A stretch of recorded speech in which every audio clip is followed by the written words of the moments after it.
Hey YouTubers, welcome back to our Desert Have a Garden. Today I am going to talk to you about sourdough starter. I want to tell you why I choose to use a sourdough starter rather than buying commercial yeast for bread, and I want to tell you what it can be used for and how to take care of it. So jumping right into it, I will show you my sourdough starter. This is what it looks like, and a sourdough starter is nothing more than flour and water and then a bunch of bacteria living in there. And you can start it yourself by mixing flour and water equal parts and putting a jar covered with cheesecloth out in some leafy greens in the garden. And this can be done, there's a whole process, you can watch it, it takes quite some time, but mine I actually ordered from Azure Standard, and I can put a link down in the description, and it comes to you in a small glass jar. I keep mine in a larger glass jar because every couple days this gets pretty big. I fill it up quite quickly and I bake with it rather frequently. So why do I use this as opposed to commercial yeast? Well, it's better for our guts. A lot of people have trouble digesting gluten, and fortunately nobody in my family seems to have any real issues with it, but I know that gut health is super important. That's something that has taken the forefront in the nutrition world recently. And wheat carries a lot of phytates. And phytates, or phytic acid, is simply something that binds to minerals, makes it difficult to absorb them. And so it makes all these nutrients that we're eating less readily available for our bodies. And that's never a good thing. So what sourdough does, the lactic acid inside of it helps break down the phytic acid. It also breaks down the gluten, making it okay for a lot of people to eat. I can't say that everyone can, but I have known that many people who have gluten sensitivities are actually able to eat true sourdough bread. Now, I say true sourdough bread because you can buy a loaf of sourdough bread at the grocery store, and essentially it is regular bread that has used commercial yeast for its leavening, and they throw in a little bit of sourdough flavor. And that can be sometimes from a starter, but it often is not long fermented, which is the key to sourdough bread. So what we need to do is daily feeds for this. So it kind of is a whole thing of its own. It needs to be taken care of. You can't forget about it. So I'll show you what I do. My starter likes to use hard red whole wheat flour, and it's good to use the same flour over and over again each time that you feed your starter because it can shock it if you don't. Now, if you're going to change the flour that you're using, you'll want to gradually do that. You don't want to do it all at once to a different flour. I've done that before, and you find that your starter can get very unhappy. It stops bubbling and it can start smelling a little funny. But this is my hard red wheat. I keep it in a big container because I go through a lot of it. However, this is not what I bake with. I'll tell you that right now. And so I take a cup of the hard red wheat flour, I can't speak today, and mix it with an equal amount of regular water. Now you want your water to be filtered. You don't want chlorine in your water because it can affect the bacteria and it can kill it. And then we just mix the two together like this. Try and tilt it without making a big mess on the floor. And so it just kind of makes a wheat water paste dough almost.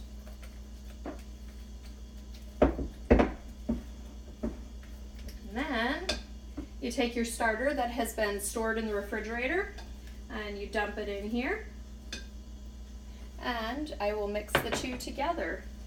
Now, starter likes being mixed. It's not an issue to overmix starter.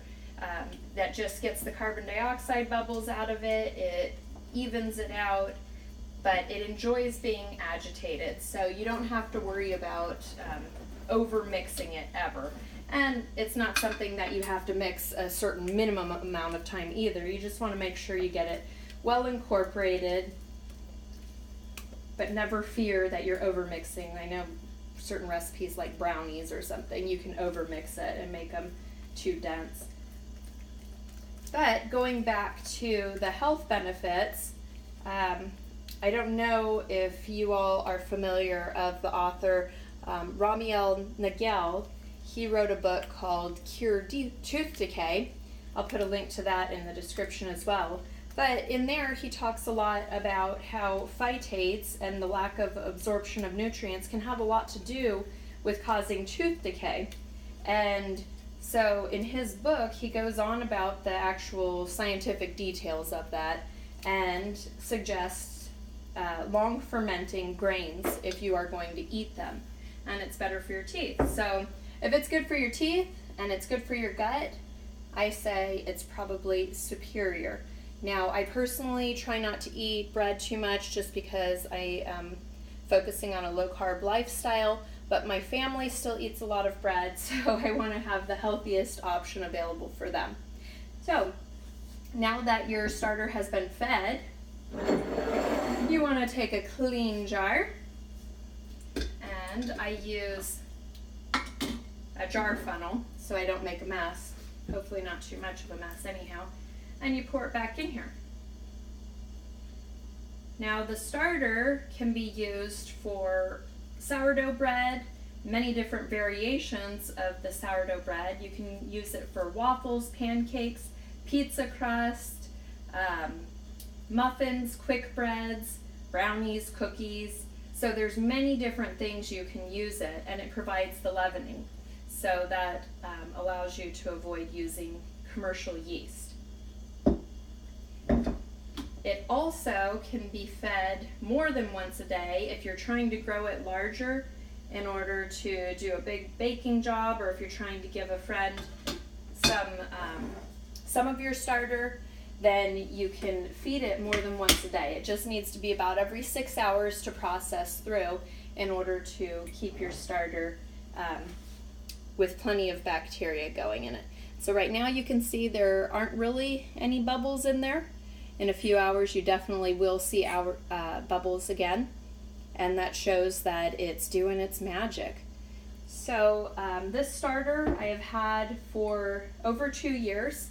I have given pieces of it to several different people, and most people it's kind of a hobby for a little while and then they kind of give up on it. But there are a couple friends locally who still are using their starters. But it's one of those things that you can just keep forever, and as long as you take care of it. Now, what if you're going out of town and you can't feed it? Well, what I do is I give it a large feeding. I try to make sure it's small, so maybe I only have about a cup remaining, and then I'll give it a good feeding before I go out of town. When I come back into town, I start my feeding regimen, but I won't use it right away because it will be quite sour. The more frequently you feed it, the less sour it is.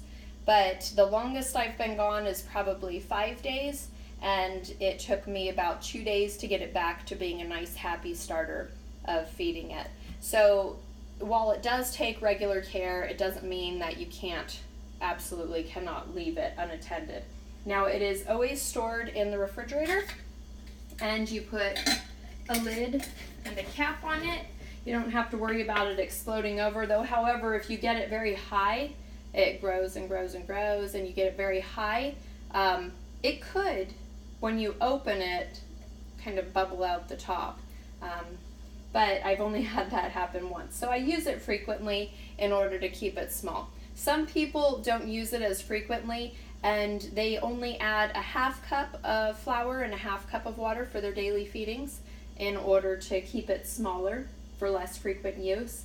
And you really can just pour some of it out and throw it down the drain if that's what you really want to do, if you don't have a use for it. But I find that I always have different projects I can use it for: making bread, variations of bread, waffles for breakfast for the kids, and people never turn away fresh baked bread.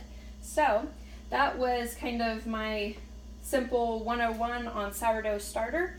And I will be posting videos of what to do with the starter. So I'll have a basic sourdough recipe, and then some variations on that and some other recipes that you can make with your starter. So I hope this helped clarify what a starter is and what it's used for. And until next time, please give me a thumbs up and subscribe to the channel for more videos.